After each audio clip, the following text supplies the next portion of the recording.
My name is Felix, and I am a recovered addict.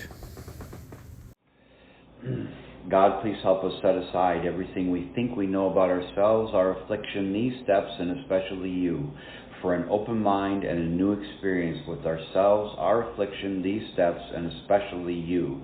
We know nothing. Show us everything. Amen. Amen.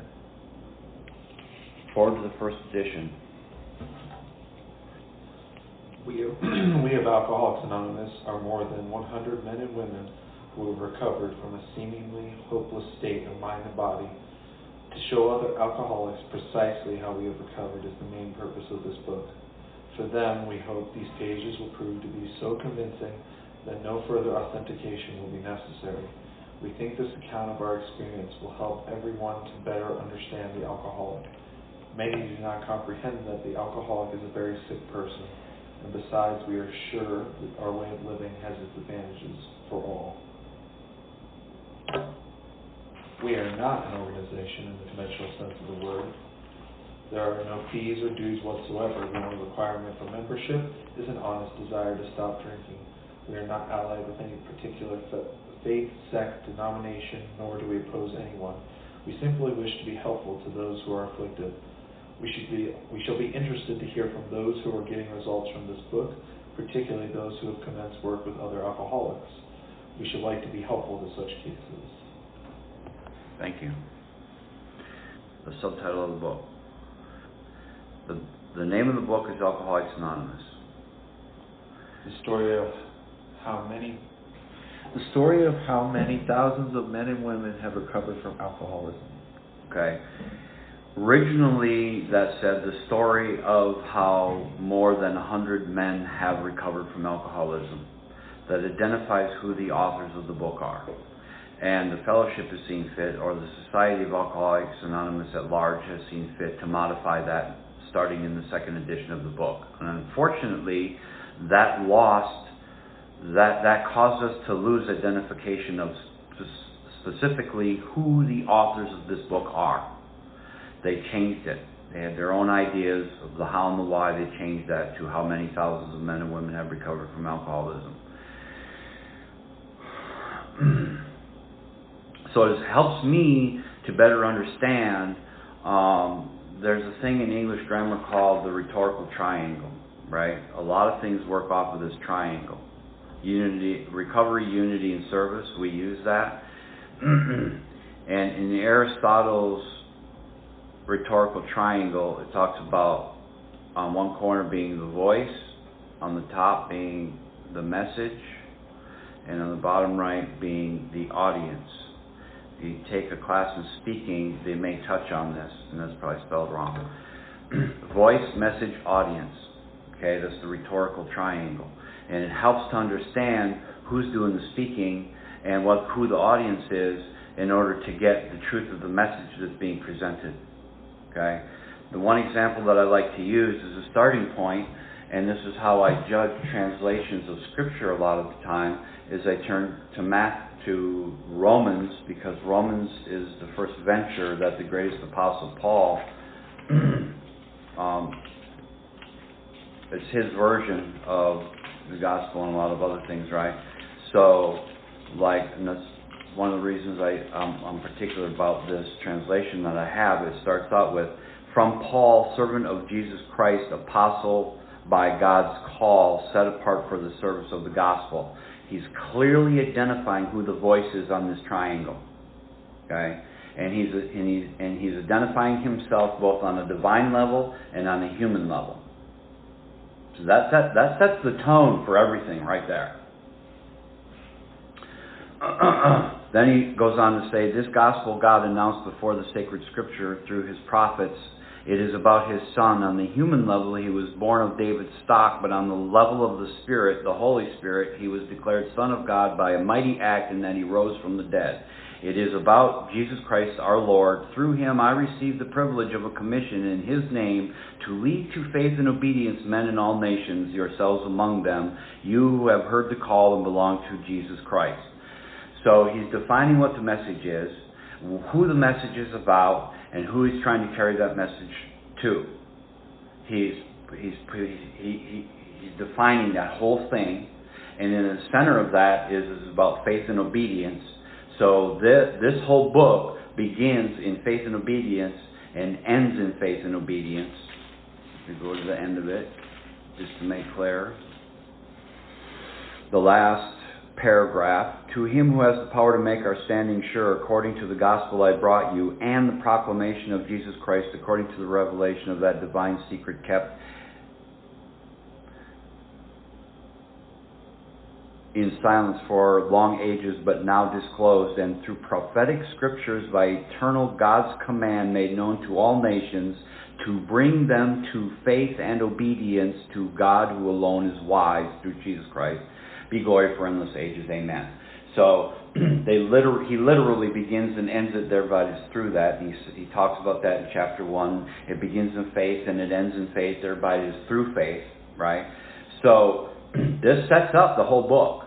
And I'm only pointing this out because I'm going to relate this to the big book in a minute, but to understand this triangle, right? And then he identifies his audience lastly. I send greetings to all of you in Rome whom God loves and has called to be his dedicated people. Grace and peace to you from God our Father and the Lord Jesus Christ.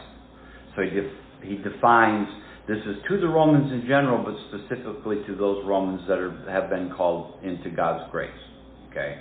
So he clearly defines his audience. So this gives you an idea of how this triangle works, is all I'm trying to do. And it's very clear out here. And this goes back 2,000 freaking years. Aristotle precedes Jesus Christ in history. This has been going on all along. This is a powerful underlying principle or foundation to presenting truth. That makes sense. That makes sense. Yeah. So even in a... And Bill was educated in these matters, obviously, and he was very clear about what he was doing. So for me, it is important to understand specifically who the voice is, and we've lost that because of one of the 79 modifications that have been done to this program in the last 80-some years, unfortunately. That's really interesting, because that honestly will probably change how I share in meetings now, because I'll probably end up doing exactly that. Okay, well, what is the topic? What is the message I'm trying to get across, right? And it'll help me keep focused if I open with it and end with it, something pointing towards that message. Well, we try to share our experience in light of what we were like, what happened, and what we are like now. Right. Well, of course. That's built into that. Right. But there's plenty of what I was like. So I try to direct it to shine lights on specific parts, but to open up with specifically making it about what I'm like now, well, that comes from faith in my higher power. And bringing it back to that at the end of my shares, I think would be very helpful for me to help guide me through that share. Mm-hmm. So that's cool. I like that. So unfortunately, we've lost that, and I've heard complaints be made about, well, that's written by old white businessmen who are alcoholics, and they have a hard time relating to that because it has nothing to do with the audience. They're not, if they understand this triangle and who the voice is coming from, that only defines who it's coming from. So if it's coming from older white alcoholic men, and they don't use pronouns like she in there, well, they're not talking about their audience. They're talking about their voice. They're talking from the point of view of which they're writing this book. Right. And they can't write to be comprehensively inclusive to everyone all the time. All races and all genders and all that stuff, because the alcoholic has a short attention span, and 164 pages is too much for a lot of people nowadays the way it is, let alone having volumes of A, B, C, D to fill up a whole shelf in the library. Right. And that doesn't have anything to do with the audience anyway. That has to do with the voice it's coming from. Where this really comes into practical use is when he's talking about alcoholism, he refers to the alcoholic or to alcoholism. When he's talking about the human condition, he's talking about people or all people or most people. This is why dissecting this and understanding these things have been helpful to me, because in the second half of the first step, when it talks about the unmanageability, that's not an alcoholic problem, because specifically on page 52 it has the 8 bedevilments, right? And those are what I tried to use as a basis to start learning how to take management inventory of how my life has become unmanageable when I'm clean and sober. How do I know that? Because that paragraph proceeds with, and we'll jump to it for a second just to make clear, don't misquote anything. On page 52, it says, we had to ask ourselves, whether you're an alcoholic or not an alcoholic, we're asking ourselves, right, why we shouldn't apply to our human problems this same readiness to change our point of view. It doesn't say applying that to our alcoholic problem, because my alcoholic problem is very, very fucking simple. It is, once I start drinking, sooner or later, I lose control over what and how much I use. That's it. That's the end of the alcoholic problem. So, when he switches between talking about alcoholism or the alcoholic, or the human and the human problems and the human aspect, he's very clear about that in the writing, and he switches in and out of these things.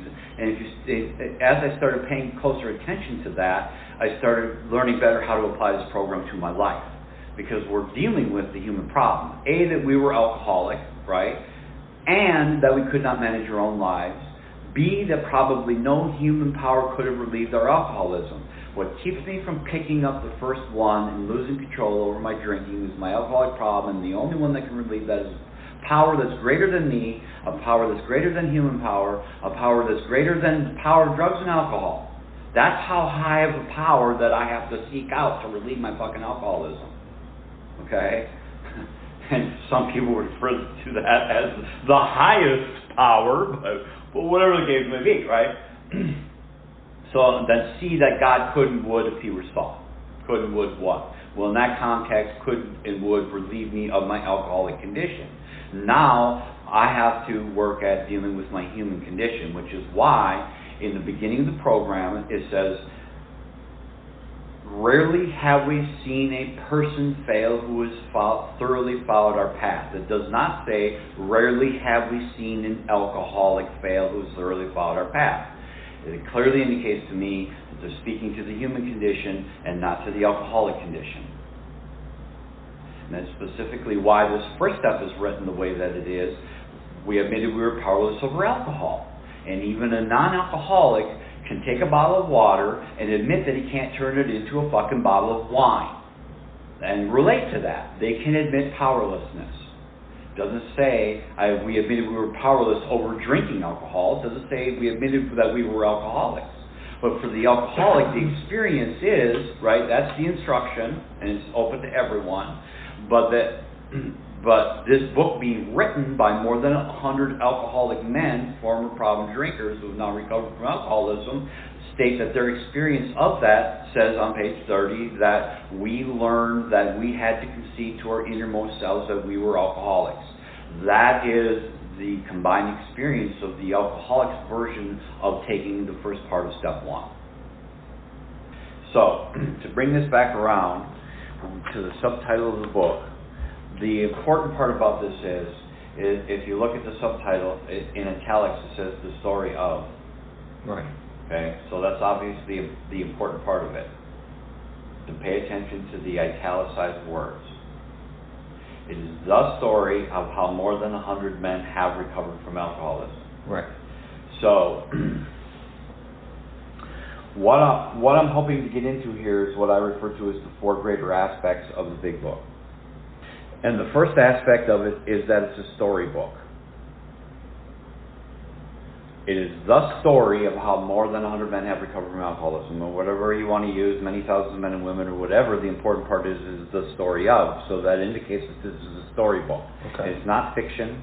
It's not a tale. It's a story of their experiences. And you read that in the foreword to the first edition. For them, we hope these pages will prove so convincing that no further authentication will be necessary. We think this account of our experiences will help everyone to better understand the alcoholic. So it's a story of experience. It's their witnessing. Right. Or however you want to term that, right? But it's a story. It's a story book. Right. It's a story of their truth. Right. So, in appendice number 2, spiritual experience, the second page of that, most emphatically we wish to say that any alcoholic capable of honestly facing his problems in the light of our experience can recover, provided he does not close his mind to all spiritual concepts. He can only be defeated by an attitude of intolerance or belligerent denial. Okay, so this is their wording of it. Any alcoholic who can honestly face his problems in light of our experience can recover. So some people might call it finding your experience in the book, or finding your experience of the book, or aligning your experience with their experience, or however you want to phrase that. That's their phrase of that.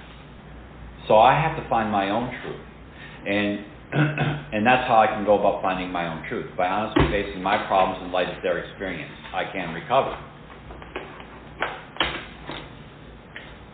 So at that stage, I'm recovering truth. Right.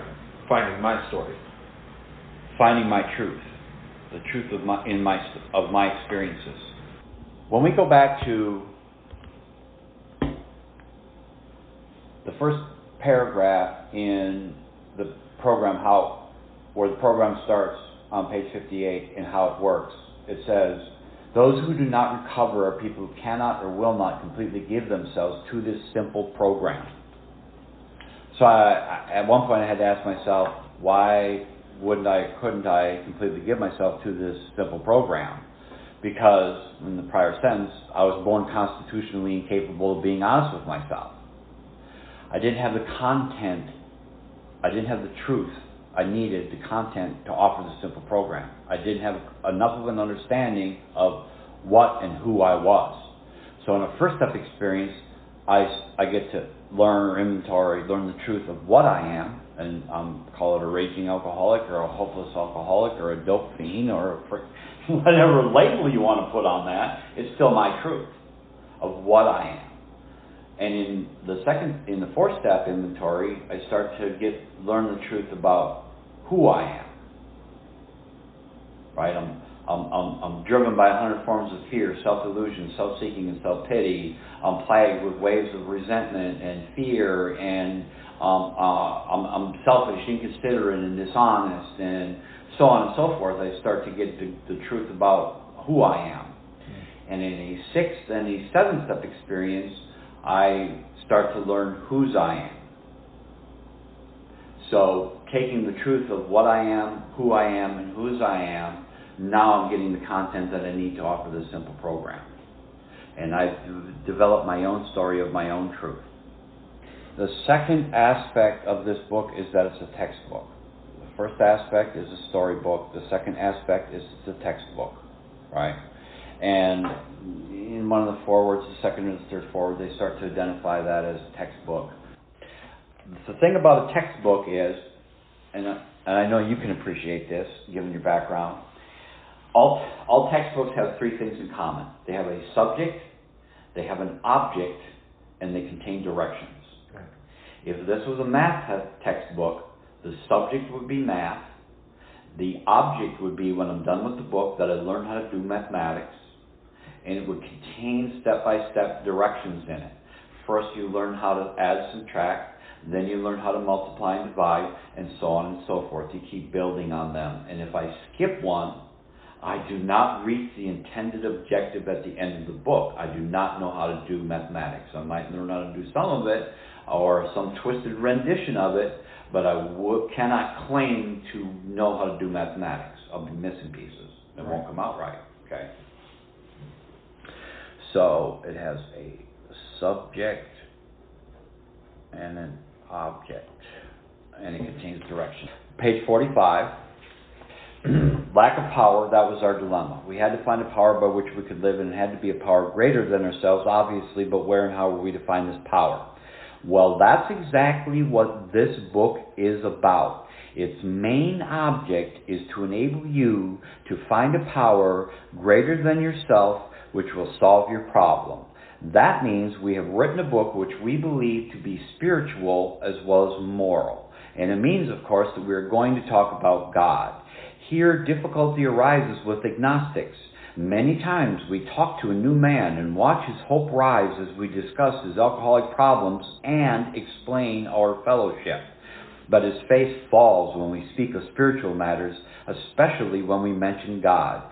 For we have reopened a subject which our man thought he had neatly evaded or entirely ignored.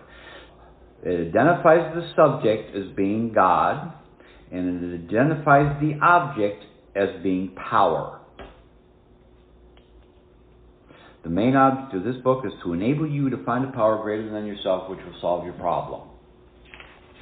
And if we jump to the end of chapter 2, there is a solution. Well, we have to jump back, actually, to the last page. On page 29, the first full paragraph. It says, well, we'll have to back up to give it context, okay? On the preceding page at the bottom, in the following chapter, which means chapter 3, right? Mm-hmm. There appears an explanation of alcoholism as we understand it. Then a chapter addressed to the agnostics. So that's chapter 4, we agnostics. Many who were once in this class are now among our members. Surprisingly enough, we find such convictions no great obstacle to a spiritual experience. Now, further on, which would be chapter 5, page 58, how it works, clear-cut directions are given showing how we recovered. These are followed by 42 personal experiences. So they're telling us clearly that the instructions are contained between page 58 and page 164. That's the program. The directions, insofar as them being directions. Because these 4 aspects that I'm going to go over are interwoven together throughout the course of the entire book. And God has built me into the kind of person who is categorical and pragmatic. That's why I was a computer programmer for so many fucking years. I love logic. That's why. I still like logic, right? And I'm never satisfied with a proposal that doesn't lend itself to a reasonable approach and interpretation. Which means I tend to try to have to be categorical about things and organize them in my own mind. Hence, he has led me to take this perspective on this book. So it's these 4 greater aspects interwoven together throughout the book, and I'm separating them out and categorizing them and presenting them to whoever can and will get anything from that. Okay? So, we know about the directions. Page 58 through 164. Clearly, the directions are contained somewhere in there, and that's what you'll find at the end of step 10. If we have carefully followed directions up to this point, that we can start to look for 3 things happening that, we'll go to that. Page 85. Much has already been said about receiving strength and inspiration and direction from Him who has all knowledge and power. If we have carefully followed directions, we have begun to sense the flow of His Spirit into us. To some extent, we have become God-conscious. We have begun to develop this vital 6th sense. But we must go further, and that means more action. Okay, so there's 3 identifiers here if we carefully follow directions of what we can expect to receive as a result, because I'm a stickler for facts and results. Jumping back to chapter 4, and that's me. I readily identify with that. I am a fucking stickler for facts and results. And that's what they present in here, facts and results. The result is if I hang on to a resentment, then people continue to wrong me, and I block myself off from the fellowship from the sunlight of the Spirit, and insanity returns and I go drink again. Those are fucking facts and results. Right? Yeah. So they present a lot of facts in here. Page 25, the tremendous fact for each and every one of us is that we have had deep and effective spiritual experiences. The most important fact in my life today is the consciousness of the presence of God in my life. These are facts. So once I study this book enough and start to look at it from an angle that I didn't even realize I was looking at life through, I come to find that all true to me, and that's why now I can repeat that with depth and weight because that's my truth. To go back to the first aspect. So,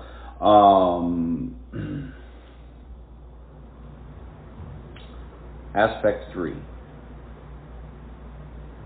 Too much, too fast? No. Okay. Aspect number 3 reading right here. is a program. A program or a manner of living. These are the steps we took which are suggested as a program of recovery. If you go to an event, like a concert, like a music festival, okay, and you come in the gate and you pay your fee and they hand you a piece of paper, like if you go to the convention, to the CA convention that's coming up, we had to develop a program. People come in the door, you give them a program, and the program tells what speaker is speaking at what room, at what time, and a lot of other things in there, right? Now, if I take that program and I walk out of there and I go to my buddy and I say, check this out, and he was there and he went to all those speaker meetings, he says, hey, look, this speaker spoke in this room at this time, what'd you think of him? I have no experience to offer him because I didn't go fucking get the experience. Just because I have the program in my hand doesn't give me the fucking experience of attending, listening to that person. Now I have no experience to share. Right? So a program is like an outline. So this is a program. And these are the steps we took, which is suggested as a program of recovery. And that's steps 1 through 12. Which we have on page 59 and 60. The end of which is having remained clean and sober as the result of these steps. Wait, no, that's not it. Having had a spiritual awakening as the result of these steps. I'm jumping ahead. So at step 12, if I've carefully followed directions at step 12, it says having had a spiritual awakening. What do I do now that with the spiritual awakening? Is I try to carry a message, and practice these principles in all my affairs. Okay, we're going to be coming back around to all that. Practice. Get all the way back around to that. That's what this entire exercise is geared towards, is understanding what the principles are to talk. Tools and the principles, the tools are the steps, and the principles are spiritual principles, like love, faith, and truth, and self. Yeah, and the tools are the program. Are the program, yes. The steps. Which is why it should be right there. We'll get back around to all that. Fine. Okay? So at the end of it, it doesn't say these are the steps we practice with. Okay? These are the steps we took, which are suggested as a program of recovery. It doesn't say these are the principles we practiced, which is suggested as a program of recovery. Right. At the end of it, it says we tried to practice these principles in all our affairs. It doesn't say practice these steps in all of our affairs. Right. They're two different things. It doesn't say negate one or the other, but what it does identify is they are two different things. We lay the simple kit of spiritual tools at another man's feet. The steps are synonymous with tools. The principles are a completely different matter. Right. Two different things. And this is the confusion that I'm trying to get straightened out in what I'm presenting, and this is the foundation of it. So, the 4 greater aspects of the book, right? So, the step 12 I broke down into 3 parts: the spiritual awakening, the carrying the message, and the practicing the principles. True. Because the spiritual awakening, this is the goal, this is the first goal at step 12, through the step process, is to spiritually wake up. Wake up spiritually, and I open my spiritual eyes and I recover my spiritual vision. This is a motto of mine. 12-step recovery is not recovery from addiction. It is recovery of my spiritual vision. So that's how this recovery segues. Of your spiritual malady. Recovery of my spiritual vision, which segues into the greater aspect number 4 is vision. I recover my spiritual vision. Hence the last chapter in the book, a vision for you. Right. Okay. So that's where we're at. Is in the 4th greater aspect, recovery of my spiritual vision. Yeah. Truth, faith, grace. No. We'll come back to all that. Okay. Come back to all that. Fine. So if we go to a vision for you, right? This is one of my favorite sentences, which you'll see right up there, page 153 on that board, because they asked me to put a quote on that whiteboard over there, and I've done that for years. At first, not knowing why. Today I know why. On page 153, it says, the age of miracles is still with us. Our own recovery proves that. It doesn't say our sobriety proves that. On page 153, the first full paragraph, it may seem incredible. At the end of that paragraph, the last two sentences, the age of miracles is still with us. Our own recovery proves that. So, it doesn't say our sobriety proves that. Recovery of my spiritual vision proves that. How do I know that? So I go back to page 89, beginning of the 12th step, because now we're in the second aspect of the 12th step, carry this message to others, which is chapter 7. And chapter 7 starts out on page 89, with practical experience shows that nothing so much ensures immunity from drinking as intensive work with other alcoholics. This works when other activities fail. Meaning, sooner or later, all other activities will fail, and that is definitely true in my experience, because the day I relapsed, just short of 17 years of sobriety, I went to a fucking meeting that day. And obviously, while I was at that meeting, we prayed in and prayed out. So these people that say, I've never heard anybody relapse who prayed the day they relapsed, that's not true in my experience, and apparently that's not true in the experience of the more than 100 men who wrote this book either. And I had the title of sponsor, but I was not intensely working with anybody else at that time. That was not true. Even though 2 people were calling me their sponsor. This is the fucking title. So this is our 12th suggestion. Carry this message to other alcoholics. If you can help when no one else can, you can secure their confidence when others fail. Remember, they're very ill. This is the point that I'm getting to, right? This next paragraph says, life will take on new meaning. To watch, how's it going to take on new meaning? How, where, when? How does it take on new meaning? To watch people recover. Have you watched other people recover? I have. To see them help others. Have you had the opportunity to see other people, watch other people recover? To see recovered people helping others? Yes, I have. To watch loneliness vanish. Seen it. You've seen that. To see a fellowship grow up about you. To have a host of friends. This is an experience you must not miss. We know you will not want to miss it. Okay? So this is a promise in the beginning of chapter 7, which will come true if you follow the instructions that are in chapter 7. Then you'll notice they're talking about miracles here. To how I live most of my life, to recover, to see other people helping other people, to watch loneliness vanish, to have a host of friends are new experiences to me. To see all this, to watch all this, obviously I've recovered something that I haven't experienced before. I know that's true in my experience. And I'm seeing these because I've recovered my spiritual vision. These are miracles. So I know for a fact in my own experience that the age of miracles is still with us. Because my recovery of my spiritual vision proves that to me. This is an experience you must not miss. We know you will not want to miss it, right? Right. And now I feel altruistic enough that I want other people to be able to recover their spiritual vision and know for a fact to themselves that the age of miracles is still with us. Present tense. All I was thinking right at the end there, what you're saying, I was like, oh, well, I guess that's what's happening when I'm over here, like, trying to look up, the dude's, is he still in jail? Has he got out? I gotta talk to him. And now you know why that's helping, why and how that's helping me.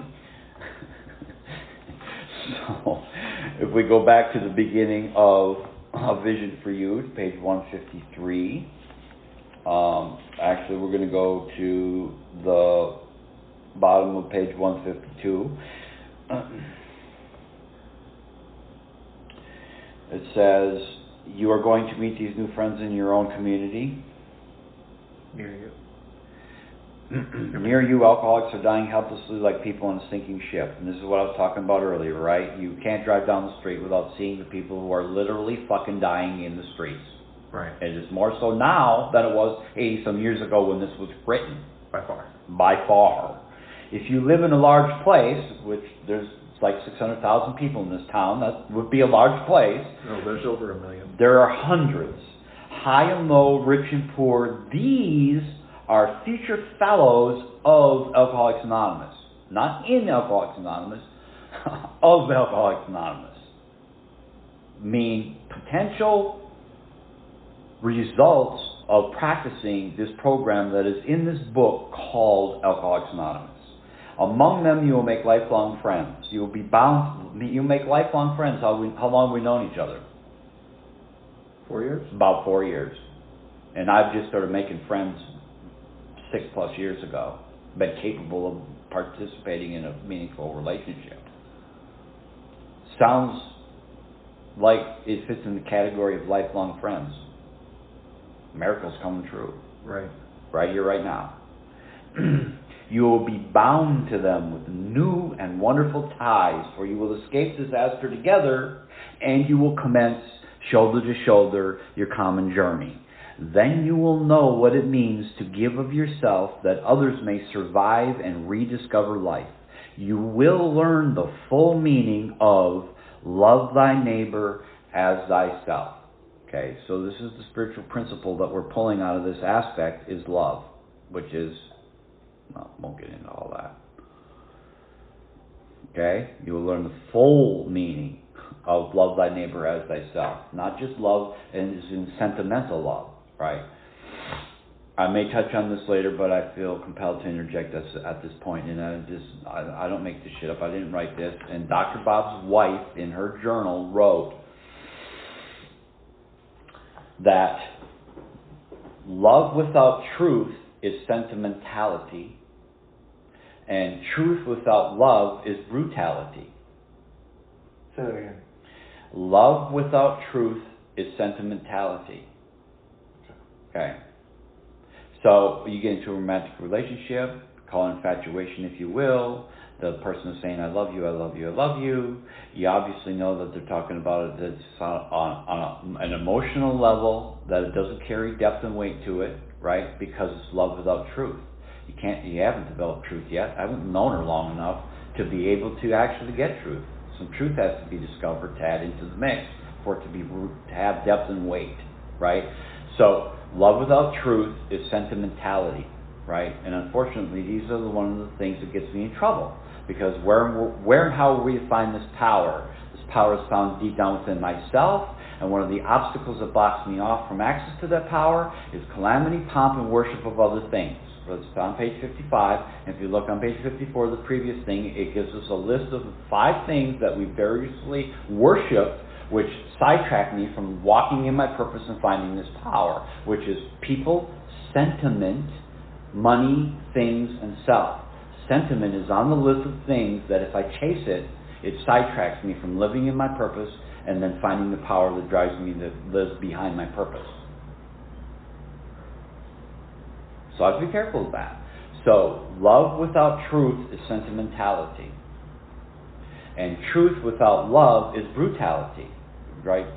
Being brutally honest with somebody. You've probably heard that phrase, right? Absolutely. You sit down and you give them truth, and it may be truth, but you're giving it to them without love, and they're highly offended by that or hurt, right? It does not seem to be real effective. So there has to become a blending, a marriage of those two spiritual principles of love and truth together, which I'm jumping way the fuck ahead, but I'm throwing that out there at this point. That's okay. Well, this is an advanced. Yeah, but this is advanced. This is the marriage of spiritual principles. Fine, I'm with you. Okay. So, if I don't get it now, I'll get it in 2 more years. So if we go back to we go back to the 4 greater aspects of the big book. In the first one, right? Well, we're going to go back to page 45. It says, in between the object and the subject on page 45, the subject is what? God. And the object is what? Spiritual awakening. Power. In between the subject and the object on that page, it says, we believe we have written a book which is spiritual as well as moral. Sounds right. Okay? And you know, spiritual is before moral. That's how fucking precise that this book is. Spiritual is listed before moral. Which is not alphabetically correct, which means it was done intentionally. Spiritual, moral. Okay? Yeah, I like that. So when we come out of chapter 5, we learn that the 4 greater aspects of the moral condition are, I'll give you the first one, dishonesty. Second one, Resentment. selfishness. Self-pity, and self-seeking. No, selfishness. Then resentment. Then what? They're reiterated Self-seeking. again in step 10 and step 11, the 4 items that we continue to watch for, do nightly inventory on. Dishonesty, fear. Dishonesty, selfishness, I found it. Resentment and fear. resentment, and I like to use the word hate. I don't know, I just am more comfortable with that. Put fear. Resentful. Fear. It says afraid, I know, but there's It says still fear. fear. Hate would fall under resentment, I think. Yeah. I'd like to go by the order that's in chapter 5, the way they're laid out there. And it's dishonesty, selfishness, resentment, and fear. The 4 greater aspects of the moral condition. Okay? So, when we come back to the first aspect of it being a storybook, it's a story of truth, right? Okay. So, it's a textbook. We have, for every subject, we have an object. Well, we're on Subject of God, the object is power. We're on That's the story. main object Right. and the main subject. But The secondarily, But the storybook is on a truth. spiritual and a moral level, on the subject of dishonesty, the object is truth. Right. So out of the first greater aspect, we're looking for truth. Right. So we have our story of our truth, right? So on the subject of dishonesty, or on the moral level, our spiritual objective is truth. That makes sense. It does. Okay. Mm-hmm. Bless you. Thank you. Jumping over to fear. On the moral subject of fear, our spiritual object is what? Faith. Second aspect of the book. Faith in this power that we have been introduced to and try to live in the main object of the book. Power. Faith in that power. Faith. Subject of fear, the object is faith. On the subject of selfishness, the object is what? Greater aspect number 3 is a program. 12 step is spiritual awakening, carry this message. You have to be selfless to carry the message. You have to put other people's welfare above your own. Going out and practicing carrying a message might mean, on page 97, this is what it might look like. You're going to have selflessness to do this. Okay. Never avoid these responsibilities, but be sure you are doing the right thing if you assume them. Helping others is the foundation stone of your recovery. A kindly act once in a while isn't enough. If you have to act a good Samaritan every day if need be. It may mean the loss of many nights' sleep, great interference with your pleasures, interruptions to your business. It may mean sharing your money and your home, counseling frantic wives, relatives, girlfriends, brothers, sisters, housemates. The list goes on ad infinitum, right? Innumerable trips to police courts, sanitariums, hospitals, jails, and asylums, which in today's day and age is really more rehabs, Right. detoxes, halfway houses, prisons, and jails. Okay, your telephone may jangle at any time of the day or night. Your wife or girlfriend or significant other They didn't even know cell phones were coming. may sometimes say she is neglected. Expect it. It's promised. She's gonna bitch. Y'all is fucking on the phone with them damn dope fiends and blah blah blah blah. It's already happening, I'm telling you. Okay. A drunk may smash the furniture in your home or burn a mattress. You may have to fight with him if he is violent. Sometimes you will have to call a doctor to administer sedatives under his direction. Another time you may have to send for the police or an ambulance. Occasionally you will have to meet such conditions.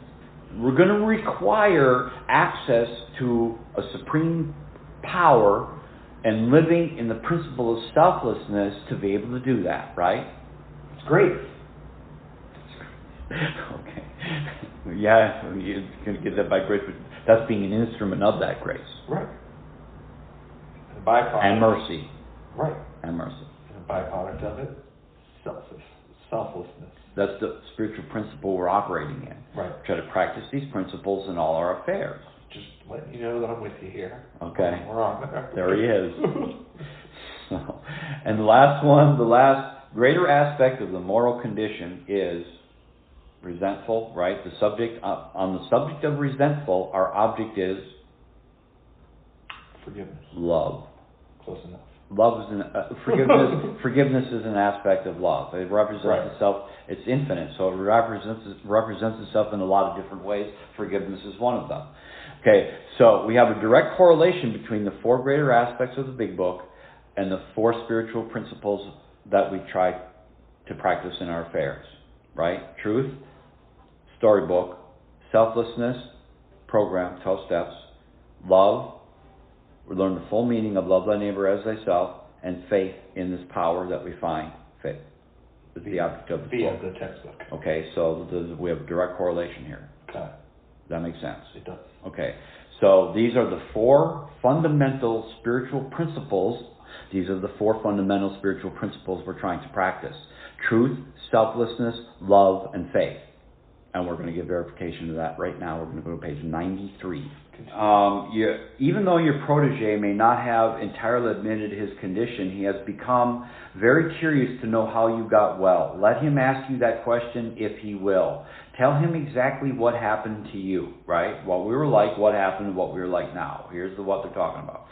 Stress the spiritual feature freely. If the man be agnostic or atheist, make it emphatic that he does not have to agree with your conception of God. Concept, not experience, concept of God. He can choose any conception he likes, provided it makes sense to him. Okay? So people talk about doorknobs and light bulbs. No, there's qualifiers that come out of here. First of all, it has to be power greater than yourself. And experience shows that it has to be a power greater than human power, and it has to be a power greater than the power of drugs and alcohol. So there's qualifiers. There's bars that have to be fucking reached. It can't be a fucking light bulb or a doorknob. Right? And it has to make sense to you. Does it make sense to you that a fucking doorknob is going to keep you clean and sober after the fucking trials and tribulations that you've been through? It doesn't meet that qualification. Sorry. Anyway, the main thing, and this is the important part, look at the italics right there. The main thing is that he be willing to believe in a power greater than himself, and that he live by spiritual principles. Going to meetings and going through the steps out of the book specifically aren't necessarily required. If a person is willing to believe in power greater than himself and to try to live by spiritual principles, there might be a reason for me sitting in front of him right here, right now, and it is not about going through this book or going through the steps. Right. That's possible. I have to keep my mind open to that, because that has happened. Right. This morning I talked to a religious man who's never been in the fellowship, who has never worked the steps, who has sought me out because it seems like my understanding of grace and mercy makes more sense to him than all the discipleship studies that he's been through for years and years, and any clergyman who's ever tried to explain it to him. You never know how God's going to use me. Right. I don't. Okay, so when dealing with such a person, you had better use everyday language to describe spiritual principles. There is no use arousing any prejudice he may have against certain theological terms and conceptions about which he may already be confused. Don't raise such issues no matter what your own convictions are. Your prospect may belong to a religious denomination. His religious education and training may be far superior to yours. In that case, he is going to wonder how you can add anything to what he already knows, which ties into the experience I just shared to you. Right. But he will be curious to learn why his own convictions have not worked and why yours seem to work so well. He may be an example of the truth that faith alone is insufficient. To be vital, faith must be accompanied by self-sacrifice and unselfish constructive action. Okay? So, here we go. In 2 sentences, we have all 4 of these spiritual principles. We have truth, faith, love, and selflessness. He may be an example of the truth that faith alone is insufficient. to be vital. To be vital means life-sustaining, life-giving, life-supporting. To be vital. Faith must be accompanied by self-sacrifice. What does that sound like? Love. That's love. Self-sacrifice. And unselfish constructive action. Gee, what does that sound like? That sounds like selflessness to me. And they're starting to introduce us to the idea of how we use everyday language instead of just quoting the same words over and over, right? To start to learn how to describe these spiritual principles using everyday language. What I stand on. Not only this whole academic perspective that I can present on paper, but here's the verification in the fucking book. We want to talk about life-giving and life-supporting vitality. Here's, in 2 sentences, these 4 principles. In closing, we're going to jump to one. You know what? I'm just going to read the story. This will be a prelude to where we pick up next time around, and that's on page 156. And the scene is Bill is at Bob's in Akron, and Bob is now 16 days sober, and this picture of the man on the bed is the illustration that is accompaniment to this book. Okay, it starts out on page 156, but life was not easy for the 2 friends, and they're talking about Bill and Bob and referring to that picture that hangs on our walls of the man on the bed. But life was not easy for the 2 friends. Plenty of difficulties presented themselves. Both saw that they must keep spiritually active. One day they called up the head nurse of the local hospital. They explained their need and inquired if she had a first-class alcoholic prospect. She replied, yes, we've got a corker. He's just beaten up a couple of nurses, goes off his head completely when he's drinking. But he's a grand chap when he's sober, though he's been in here 8 times in the last 6 months. Understand, he was once a well-known lawyer in town, but just now we've got him strapped down tight. Here was a prospect, all right, but by the description, none too promising. The use of spiritual principles in such cases was not so well understood as it is now. So repeat that sentence, that's key. The use of spiritual principles in such cases was not so well understood as it is now. So he's obviously indicating that he is going to illustrate for us how to use everyday language to describe the use of spiritual principles, how to use those principles, and how to start to learn to describe the use of those spiritual principles. But one of our friends said, put him in a private room, we'll be down. 2 days later, a future fellow of Alcoholics Anonymous stared glassily at the strangers beside his bed. Who are you fellows, and why this private room? I was always in a ward before, said one of the visitors. We've given you a treatment for alcoholism. We're giving you a treatment for alcoholism. Hopelessness was written large on the man's face as he replied, oh, but that's of no use. Nothing would fix me. I'm a goner. The last 3 times I got drunk on the way home from here. I'm afraid to go out of the door. I can't understand it. For an hour, the 2 friends told him about their drinking experiences. Over and over, he would say, that's me. I drink like that. The man in the bed was told of the acute poisoning from which he suffered, how it deteriorates the body of an alcoholic and warps his mind. There was much talk about the mental state preceding the first drink. Yes, that's me, said the sick man. The very image.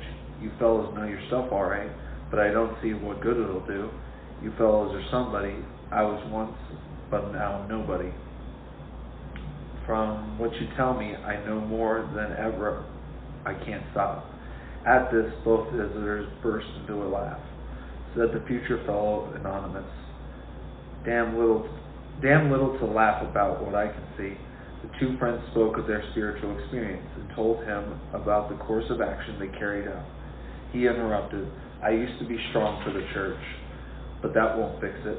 I've prayed to God on hangover mornings and sworn that I'd never touch another drop, but by 9 o'clock I'll be boiled as an owl.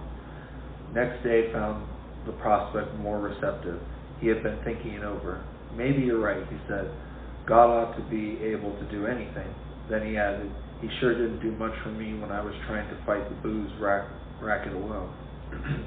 On the 3rd day, the lawyer gave his life over to the care and direction of his Creator and said he was perfectly willing to do anything necessary.